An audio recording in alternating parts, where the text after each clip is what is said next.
Good morning. Welcome to yet another session of MS Talks.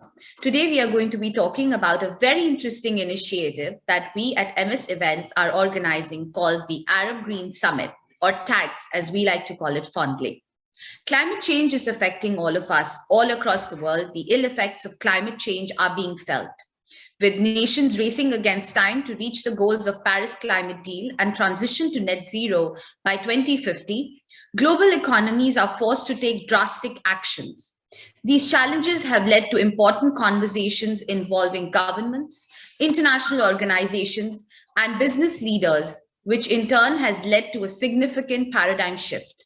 The Arab Green Summit brings together the stakeholders across the Arab region to discuss, discover, and map out the latest practices and creative solutions while serving as a platform for climate champions to discuss, innovate, collaborate, and set the path for climate action through mitigation and adaptation. Joining us today, we have Dr. Jagannathan Ramaswamy, who is the conference chairman for TAGS.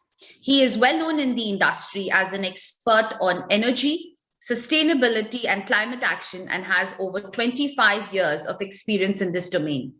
He specializes in providing strategic advice on sustainability and climate action. In his previous role as the head of sustainability at Rakhiz, he helped design, develop, and administer policy tools and regulations surrounding built environments to drive energy efficiency, green building code, and certification within the jurisdiction. He also played a very active part in the committee for the 2040 Master Plan. Further, we have joining us Jeffrey Beyer, who is the managing director for Zest Associates, a UAE-based sustainability consultancy. Jeffrey is an international climate change specialist who has worked with governments and the private sector to accelerate the transition to low carbon economy. He is mainly focused on climate policy, clean tech, innovation, and green finance. He has worked in over 20 countries to develop effective climate policies, identify clean tech product market fit, and unlock finance for renewables and energy efficiency. Over to you, Dr. Jagan and Jeffrey. Thank you. Thanks, Pritka, for the lovely introduction. Good afternoon, Jeffrey. How are you? Good afternoon, Dr. Jagan. I'm very well, thank you. How are you? I'm very fine, thank you. We are excited with TAGS and we look forward to great discussions during that time. And thanks for joining. My pleasure. Let me begin by asking you a general question. Now we are hearing or we are seeing a lot of discussions in the field of policies, technologies in and around climate action globally. From your point of view, in short, how do you see the sentiment in our region in the areas of sustainability and climate action? I think that the momentum is really building in the region. The UAE set a net zero target at COP26, as did Saudi Arabia. I think momentum is building, and every country needs to put its full effort behind the drive towards net zero. There are lots of well-known changes that are technically mature and economically viable, and these can get us most of the way to net zero already. And this is why I'm really excited about the Arab Green Summit. It will help shed light on what those solutions are, how they apply regionally, and how they can be financed and scaled up. TAGS can also help identify those areas that need more innovation and how that innovation can be shared across the region. Thank you so much. You rightly touched the topic of technology and innovation. That's going to be the basis for my next question. You recently signed a memorandum of understanding with the HSBC and Dubai Electricity and Water Authority, as DEWA, as it is widely called. Now, of course, you're going to discuss that during TAGS, but just to enlighten us, can you give a brief on what exactly it entails? Yeah. This is a hugely exciting initiative that's bringing together key players from both the UAE and the UK to build relationships and accelerate the clean hydrogen industry in both countries. My company, Zest Associates, is the delivery partner. And as you said, we're working with HSBC and also the World Green Economy Organization. Like TAGS, we focused on policy, innovation, investment, and the business community. We've brought together almost 50 people across 4 different roundtables to talk about the most important issues facing the industry and to build collaborative partnerships. Clean hydrogen is an opportunity for many countries in the world. And to capitalize on that opportunity, we need to be strategic, really need to think about how cooperation can happen both within the country and between countries. And I think this is one of many similar clean hydrogen projects that Zest will deliver.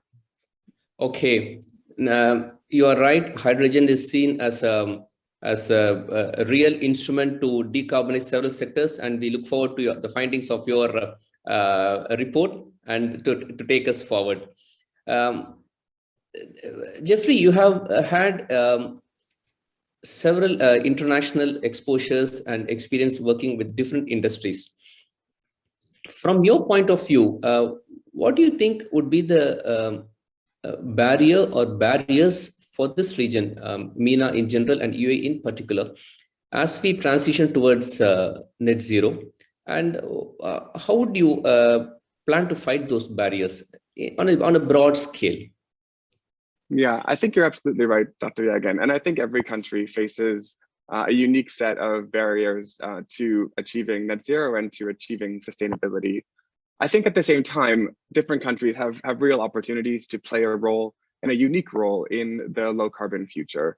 I think here in the Middle East, in the UAE and more broadly, there's a real opportunity to become a global powerhouse for low carbon energy with really low cost renewables, an opportunity to develop new resources like green and blue hydrogen, and really use its huge capital reserves and ingenuity to reorient the economy towards a sustainable low carbon future. So I think now it's really about investing in that change and scaling up and speeding up those solutions that we know already work. And I think there's an opportunity regionally to collaborate around creating low carbon markets, to share best practice, and to move the region as a whole forward towards this sustainable future, taking advantage of a lot of those strong opportunities. Thank you so much. That's another question I wanted to bring to your attention. Now, you're going to be speaking at TAGS on different topics and perhaps moderating as well. Now, with your experience and going by the theme of the Arab Green Summit, how are you going to nudge or drive the market towards net zero? What sort of a message are you going to, or strategy you're going to adopt when you deliver your speech at TAGS? Yeah, it's a good question. You know, climate change is only going to be solved, in my opinion, by working across sectors and across disciplines. Zest Associates works at these intersections to provide this integrative, cross-disciplinary solution. My background and the background of my team spans climate policy, clean tech innovation, green finance, and sustainability strategy. And we really bring together these policymakers, innovators, investors, business people to work across sectors, right? Across the energy sector, industry, buildings, transport, and importantly, nature and biodiversity. So for me, the message is about working in a holistic way, you know, thinking at a systems level to create the conditions for positive change. Ultimately, it's about turning these big ideas into practical actions. And really at Zest, we aim to turn ambition into action and make the sustainable choice the easy choice. So that's going to be the focus of my talk. Okay. I would love to have several questions directed at you, but for the paucity of time, let me wrap up with the last question. What's your opinion or impression on the Arab Green Summit in terms of its sectors, in terms of the topics lined up and those areas? And also about our unique Decarbonization and Climate Action Awards, DACA Awards, which are also highly sector focused. Your take on that, please? Yes, for sure. I mean, it's really important to bring together people to share best practice on sustainability. So doing this regionally is especially important. I think a lot of the solutions that are needed already exist in the region, and it's about sharing what those are and seeing how they apply in domestic circumstances. In terms of the awards, you know, recognitions like the DACA Awards are very motivating. They help to showcase solutions that are working in the Middle East context. And I think, you know, change is moved along both through carrots and through sticks. So regulations can provide the stick, but awards like DACA really provide that carrot. And I think it's a great way to recognize leaders across the sectors that are represented in the DACA Awards. So I think it's a great place to move. Thanks, Jeffrey. And Jeff, it was nice talking to you. It was great having you here. And we look forward to your speech at TAGS. Thank you so very much. much. The pleasure Have a was great mine. day. Thank you so much for your time, Dr. Jagan and Jeffrey. It was a pleasure. We'll see you all at TAGS. Thank you. Thank you. Have a good day. Bye.